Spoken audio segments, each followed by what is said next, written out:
नमस्कार बंधुरा बनिस किचेने आपनादेर सकलके स्वागत। आजके आमि आपनादेर संगे शेयर करब आमार छाद बागाने टाटका बेगुन दिये एकटा दुर्दान्त स्वादेर रेसिपि। सेजोन्नो देखुन प्रथमे छाद बागाने चले एसेछि, देखुन गाছে कि सुंदर बेगुन हये रयेछे, देखते किन्तु खुबই सुंदर लागছে। এই বেগুনগুলো কিন্তু আমি তুলে নেব। তাহলে চলুন আজকে রান্না করার জন্য প্রয়োজনীয় বেগুনগুলো তুলে নিই, তারপরে আজকে রান্না শুরু করি।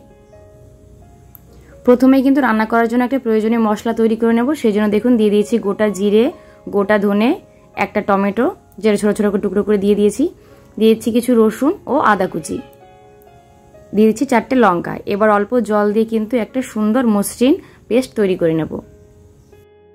মশলা কিন্তু একদম রেডি হয়ে গেছে। এবার আমি বেগুনগুলো কেটে নেব। কাটার আগে কিন্তু অবশ্যই ধুয়ে নিয়েছি। এবার দেখুন চাকুর সাহায্যে আমি এমনভাবে বেগুনগুলো কাটবো যাতে বোটার থেকে খুলে না যায়। দেখুন কত পাতলা পাতলা করে কেটে নিচ্ছি। কাটার সময় কিন্তু খেয়াল রাখতে হবে বোটার থেকে যাতে খুলে না যায়। দেখুন ঠিক এইভাবে কিন্তু বেগুনগুলো কেটে নিতে হবে।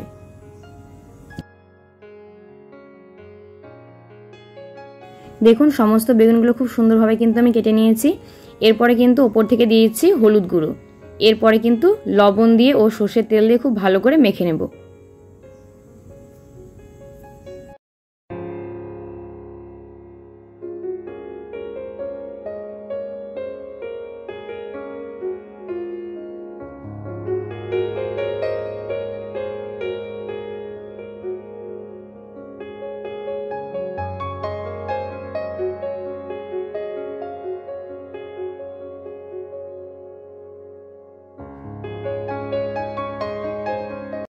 সমস্ত বেগুনের গায়ে কিন্তু লবণ, হলুদ ও সর্ষের তেল দিয়ে আমি হাতের সাহায্যে খুব ভালো করে কিন্তু মেখে নিয়েছি।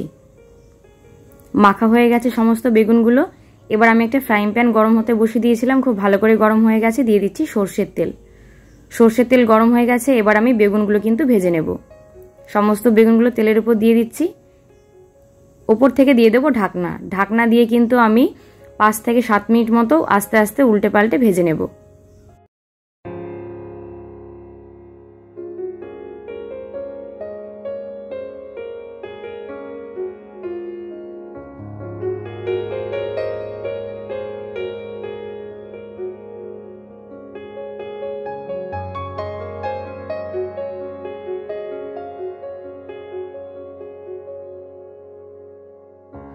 বেগুনগুলো 90% ভাজা হয়ে গেছে। এবার আমি একটি প্লেটের মধ্যে তুলে নিচ্ছি।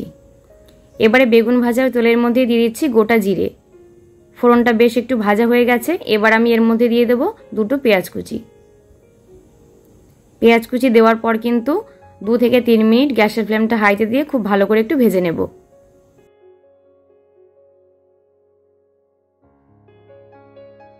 পেঁয়াজগুলো ভাজা হয়ে গেছে। এবার আমি উপর থেকে দিয়ে দিচ্ছি মশলা, যেটা আমি আগে থেকেই কিন্তু তৈরি করে রেখেছিলাম।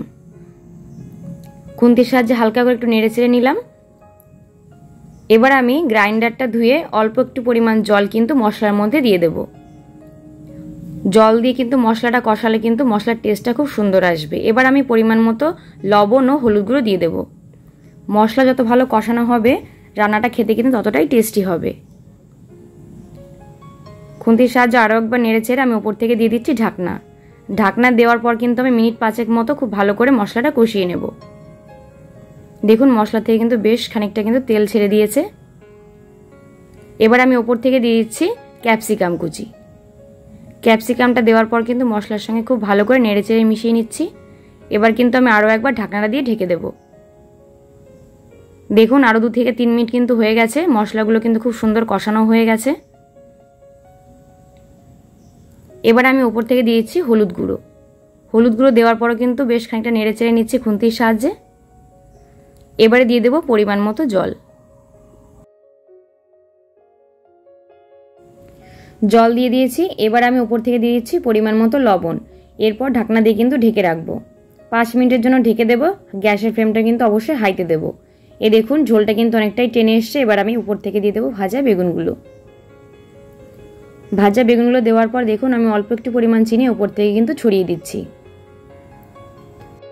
বেগুনগুলো বেশ উল্টে পাল্টে মশলার সঙ্গে মাখিয়ে নিচ্ছি। আরও 5 মিনিট মতো কিন্তু রান্না করে নেব। এবার আমি উপর থেকে দিয়ে দিচ্ছি ধনেপাতা কুচি। এবার দিয়ে দেব গরম মশলা। দেখুন উপর থেকে দিয়ে দিচ্ছি। সবশেষে গরম মশলা দেওয়ার পর কিন্তু গ্যাসের ফ্লেমটা অফ করে আমি 5 মিনিটের জন্য রান্নাটা ঢেকে রাখবো। এতে কি হবে, গরম মশলার ফ্লেভারটা কিন্তু রান্নার মধ্যে খুব সুন্দরভাবে ঢুকে যাবে। আজকের রেসিপি মশলা বেগুন ফ্রাই কিন্তু একদম রেডি হয়ে গেছে।